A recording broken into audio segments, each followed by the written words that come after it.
Harmonize mwenyewe athamini mchango wangu. Hajaona kabisa Makonde yule kupromotiwa na Mwaya bilioni wa Kihaya. Kimeniuma zaidi kasaini wasanii wape bwana Konde Gang. Hakuniita hata niwe mshauri. Katika zile style zangu za Harmonize nimepongezwa, wengine wakasema mama umetrendi, mama umetoboa. Sasa mama kumbe ni mbunifu. Hao ni hao. Lakini kuna mmoja ametukana bwana. Akasema we mama mbwa mkubwa. Watu wakakasirika, wakaruka naye, wakamtukana. Mimi sikuona sababu ya kumtukana. Kwanza ametumia akili. Kwa umri wangu angeniita mbwa mdogo.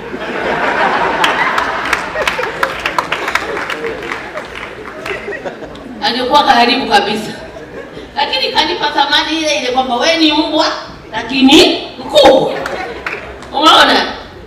Kingine mimi naelewa vijana wangu mnapitia magumu. Tangu mabinti walianza kuwaita wanaume ni mbwa, wanaume ni mbwa. Kuna watu wameathirika kweli juu. Tena wanaume bana hela. Kuna wakati anajiona kwa mimi ni mbwa. Lazima sina hela, mimi ni mbwa. Kwa hata comment zake lazima aone mama ni mbwa, baba ni mbwa, yani sikimbwa kichwa kisharibika. Wanaume bwana, wanaume. Mimi naombeaga mwe na hela bwana. Kwa mama atani mind. Na mama mwe nazo, lakini wanaume wale na hela nyingi. Kwa sababu wao hawana mbadala. Wanawake si wanapewa. Mwanaume anapewa na nani? Na akipewa inakuwaje? Ndio maana unaweza kukuta mwanaume ana hela anamtongoza mwanamke kampenda, yaani naomba nipende hivi nilivyo, mimi sina kitu. Ebo.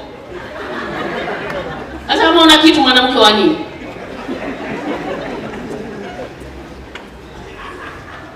Au vijana wangu wanatoka chuo kuta baby, mimi nakwambia sasa unipende tu, mimi sina kitu, ndio kwanza nimetoka chuo. Kwa hiyo kitu umekiacha chuo.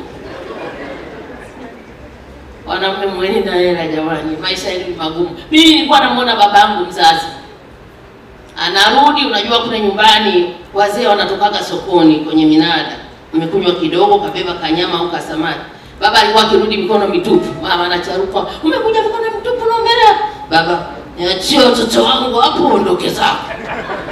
Anajibu kitu tofauti. Ameambiwa umerudi mikono mitupu, anasema niachie watoto. Kwani kuachie wao njaa?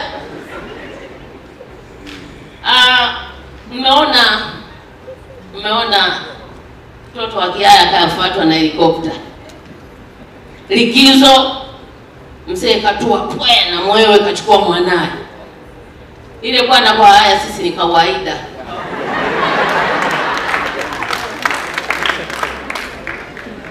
Hivyo ndio vitu vyetu. Tena aliyeposti sio Mwaya. Simu ile katumia Tecno sijui. Utafikiri ya miaka mingi ile video ile. Sasa tujapenda. Na mimi kama semaji la Kihaya nimewasemea kwamba bwana shusha hiyo video au vingine tutakuchukulia hatua kali. Mimi naishi Bunju. Bunju barabara inajengwa hapa kama road kuanzia Tegeta kuelekea huko mwendo kasi. Tunakaa kwenye foleni sana, karibia masaa mengi 3-4. Hatujadili la foleni sisi. Sisi tunajadili ujenzi. Hivi TANROADS wana nini? Kwani wakianza kujenga watuelekezi kabisa kwamba bwana hapa ni store, hapa itakuwaje? Tumeanza Rugalo pale. Pale Rugalo kushoto kuna kitu kinajengwa pale. Tunashughulika kwenye daladala. Mwingine anasema hapa ni kituo cha mwendo kasi, mwingine anasema hapana. Kuna Mwaya mmoja mjuaji akasema hapa itakuwa ndo store ya mizinga yote ya Tanzania.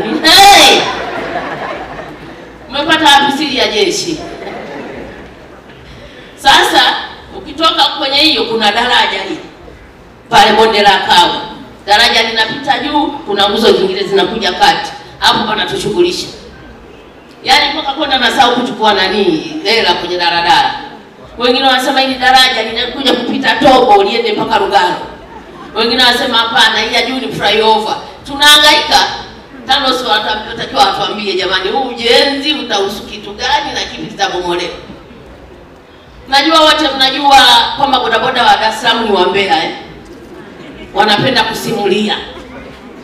Usipende kipindi hiki mvua barabara zimechimbika ukabebwa alafu na bodaboda.